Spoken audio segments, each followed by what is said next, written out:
करिए, आप सुलह समझौता कर लीजिए, वरना हम आपके अकॉर्डिंग केस करेंगे या कुछ भी करेंगे, ऐसी धमकी दिया। और हम 3 तलाक पढ़ते हैं, तो पिताजी ने मेरे कहा कि 3 तलाक पढ़, तो ये हमेशा कहते थे क्योंकि हम अतीक के आदमी हैं, अतीक के आदमी अतीक से ही हमेशा जुड़े रहे हैं, हमेशा। उनके कहने से मेरे पास एविडेंस है। 2021 में एक मुकदमा हुआ था इनका, जो जमीन मेरे नाम थी, वो जाहिदा बेगम की थी। इसके अकॉर्डिंग मुझे एक पेपर मिला जो इनके ही पास से मिला, इनके मोबाइल से मिला, जो मेरे पास एज ए एविडेंस रखा है, जिसमें नसर गद्दी, मोनू गद्दी उर्फ सलमान और राहिल हसन जो कम्बू जावेद के छोटे भाई हैं, जिसमें नसर इस टाइम वारंट पे चल रहे हैं, इनकी गिरफ्तारी है।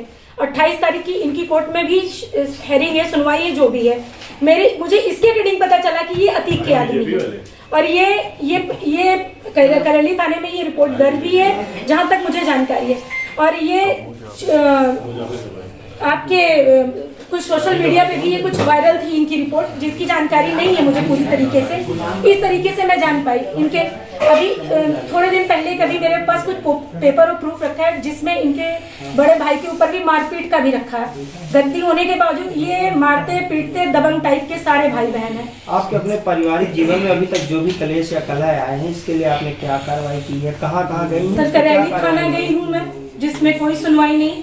परिवार परामर्श केस में वो मेरा केस भेज दिया गया कि आपस का मामला है। अब 2 महीना हो गया, कोई सुनवाई नहीं। ना विपक्षी आता है, बात करता है, वो सिर्फ धमकी देता। आज भी उसकी माता का मुझे धमकी आया है, आज भी मेरे फोन पे आज की भी धमकी है। मामला ये है कि मेरी शादी 2006 में 4/11/2017 में हुई थी मोहम्मद सलमान से, जो प्रेजेंट टाइम अतीक साहब से जुड़े हुए हैं, उनके गुर्गे हैं। और इतना टॉर्चर कर दिया है उन्होंने, इतना डरा धमका दिया है उन्होंने कि अब इतना जीना मुहाल हो गया है इन चीज़ों के लिए। समझ में नहीं आता कि आदमी करे क्या और जाए कहाँ। उनके जाने के बाद भी वही टॉर्चर, वही मेंटल हेरस बना हुआ है। अब इनका है ये कि अगर आप जहेज़ नहीं देते 3 तलाक के मैटर में, तो हम तुम्हें मार देंगे। तो मरने से बेहतर है कि चीज़ें हम बैलेंस करें और बात करें इस पर। तो डर तो बना है मारने का, मरने का। तो अब इन चीज़ों में मैं कैसे निकलूँ, कैसे जाऊँ? अब अतीक अहमद तो ख़त्म हो गए, उनका दहशत, उनका डर बना हुआ है बराबर से। ये चीजें बहुत डर वाली बात है। और अभी मैं इसके लिए आपने कहाँ शिकायत की है, क्या अभी तक इस पर कार्रवाई हुई है? मैंने करैली थाना में किया। करैली थाना में अपना एप्लीकेशन जो मेरे साथ हुआ था, मैं गई वहाँ, बताई, मैंने उन्हें बताया ये सारी बातें जो मेरे साथ हुआ। उसके बाद मैंने उनसे ये भी कहा कि ये अतीक के गुर्गे हैं, इनसे जुड़े हैं। तो हमसे करैली एसओ साहब ने कहा कि अतीक के गुर्ग, अब तक आप अतीक के गुर्ग को अपने घर में बना दी थी। तो ये तो मुझे बाद में मालूम पड़ा कि ये अतीक के गुर्ग थे। तो ये तो मुझे उस टाइम नहीं मालूम था ना कि ये थे। जब टॉर्चर करने लगे कि अब नहीं मिलेगा, अब जहेज के पैसे नहीं मिलेंगे, अब चीज़ें नहीं होंगी, कुछ चीज़ें सामने खुल के आई, तो मालूम पड़ा कि ये ऐसे हैं। तो ये मामला है मेरा महिला थाने में। फिर इन्होंने 3 तलाक का मुझे मैटर दिया, जो नवंबर में रहे मेरे साथ। 30/11 को इन्होंने मुझे तलाक हसन भेजा, और 30/11 को भेजने के बाद 5 जनवरी तक ये मेरे साथ रहे। 5 जनवरी तक ये कर क्या रहे थे मेरे साथ, अगर मैं इस तरह थी तो? आपने बातचीत के दौरान बताया कि इनके किसी रिश्तेदार ने आपके साथ दुष्कर्म भी किया है, क्या वो? इनका साला है और इनकी सास है, इनकी सेकंड वाइफ है अरीजा खान, खुद मोहम्मद सलमान। इसमें सारे लोग थे। जो मैंने करैली थाने में इसका बात किया था, बताया भी था उनको कि ऐसी ऐसी बात हुई है, जो उन्होंने अपने जांच पड़ताल में कहा कि ये पारिवारिक मामला है और पारिवारिक परामर्श केंद्र में भेज दिया गया। जब मैंने कहा, विक्टिम खुद कह रहा है कि आप उसका मेडिकल कराएं, तो आपने क्यों नहीं कराया? मैं उनसे कहती रह गई, आज 2 महीना हो गया, मैं उनसे कहती रहेगी कि आप मेरा मेडिकल कराएं। उन्होंने मेरा मेडिकल नहीं कराया, इस डर से कि ये सांसद जी का आदमी है, हो सकता है कोई काम कर दे या कैसे कर दे। तो इन्होंने हमको नहीं किया, पैसे लेके दरकिनारे कर दिया, और हमारी कोई सुनवाई नहीं है, कहीं सुनवाई नहीं है। क्या मांग है आपकी? मेरी मांग ये है कि 3 तलाक क्या इतना सस्ता हो गया है योगी राज में कि आप किसी भी बेटी को मुंह पर मार देंगे 3 तलाक के एविडेंस, और 3 तलाक के एविडेंस मार के कह देंगे कि जाइए अब किनारे जाइए। आज आपको कोई और लड़की मिल गई, आपने ये कर दिया, तो आप ये चीज़ें कब तक करते रहेंगे? मेरी आप लोगों से गुजारिश है, हाथ जोड़ के विनती है कि इस पे कार्रवाई हो। अगर इस पे कार्रवाई नहीं होगी तो 2 तारीख को योगी साहब आ रहे हैं। मैं अपनी बेटी के साथ, मायरा सलमान के साथ जाकर आत्मदाह कर लूँगी, क्योंकि कहीं से इंसाफ नहीं मिल रहा है, थक गई हूँ। 9 तारीख को मेरी मकान मालकिन के थ्रू ये आता है सुलह समझौता की बात करने, सुलह समझौता की बात करता है, उसमें भी कहता है कि कुछ भी करोगी तो मार देंगे हम तुम्हें। मार देंगे, मारने की धमकी है, हर बात में मारने की धमकी। अब मेरे आगे पीछे कोई बोलने वाला नहीं है तो इनका ये सीन है कि तुमको हम मार देंगे। समस्या ये है कि मेरे हस्बैंड मोहम्मद सलमान जो अतीक अहमद के गुर्गे हैं और कमू जाबिर के साथ भाई के साथ पार्टनरशिप में है, और इनका ये रहा कि हमेशा से ये डराना धमकाना रखते थे, और इनका काम, इनकी चीजें, 3 तलाक देकर इन्होंने मुझे ये फारिग कह दिया कहकर कि हम उनके आदमी हैं, अगर आप ऐसा कुछ करती हैं, मेरे अकॉर्डिंग कुछ भी करती हैं तो हम आपको जान से मार देंगे। हमेशा इनका यही रहा, लड़ाई झगड़ा रहा। एक औरत अरीजा खान के पीछे जो इनकी दूसरी पत्नी है, जो चीजें हैं वो उन चीजों में साथ रहे, इसी तरह ये डराते धमकाते रहे मुझे। अब कब पता चला कि ये अतीक अहमद क्या? मुझे 2 महीने पहले पता चला कि ये अतीक के आदमी है, क्योंकि एक जमीन इन्होंने जो मेरे नाम से ली थी, जिसमें हिना सिद्दीकी की जगह हिना कौसर डाला था इन्होंने, तो उन लोगों ने इनके ऊपर एफआईआर किया था। इस बिना पर मुझे पता चला एक पेपर से कि ये भूमाफिया हैं, जो कम्मू जाबिर के छोटे भाई के साथ अभी एक जमीन के मामले में इनके नाम एफआईआर हो रखा है। 3 तलाक तथा पारिवारिक मामले को लेकर कहाँ आपने शिकायत की है, क्या कार्रवाई की है? 3 तलाक के मामले में मैं महिला थाने गई हूँ, कमिश्नर ऑफिस गई हूँ, कई जगह गई हूँ, कहीं कोई कार्रवाई, कहीं कोई सुनवाई नहीं है। परिवार परामर्श केस में भेज दिया गया, जहाँ मैं अकेले हमेशा जाती हूँ।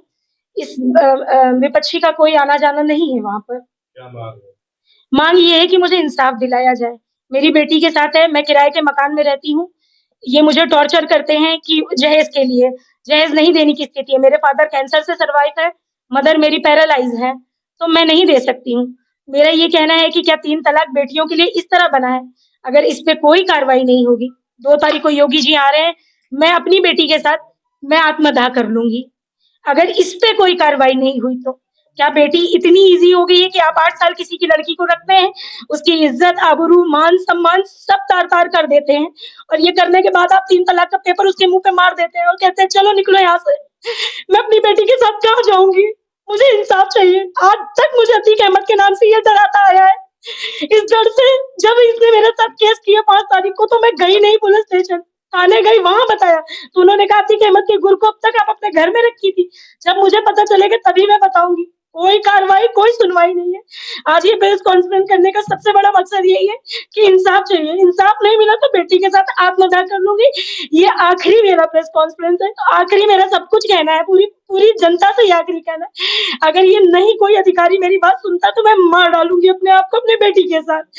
अब मेरे पास कोई रास्ता नहीं, क्योंकि बगैर पैसे जिंदगी नहीं जी जा सकती है। मेरी छोटी बेटी, उन लोगों ने इनके ऊपर एफआईआर किया था। इस बिना पर मुझे पता चला एक पेपर से कि ये भूमाफिया हैं, जो कम्मू जाबिर के छोटे भाई के साथ अभी एक जमीन के मामले में इनके नाम एफआईआर हो रखा है। 3 तलाक तथा पारिवारिक मामले को लेकर कहाँ आपने शिकायत की है, क्या कार्रवाई की है?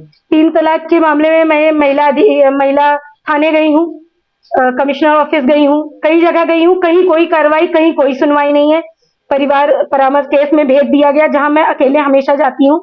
इस विपक्षी का कोई आना जाना नहीं है वहां पर। क्या मांग है? मांग ये है कि मुझे इंसाफ दिलाया जाए। मेरी बेटी के साथ है, मैं किराए के मकान में रहती हूँ। ये मुझे टॉर्चर करते हैं कि जहेज के लिए, जहेज नहीं देने की स्थिति है। मेरे फादर कैंसर से सर्वाइव है, मदर मेरी पैरालाइज है, तो मैं नहीं दे सकती हूँ। मेरा ये कहना है कि क्या 3 तलाक बेटियों के लिए इस तरह बना है?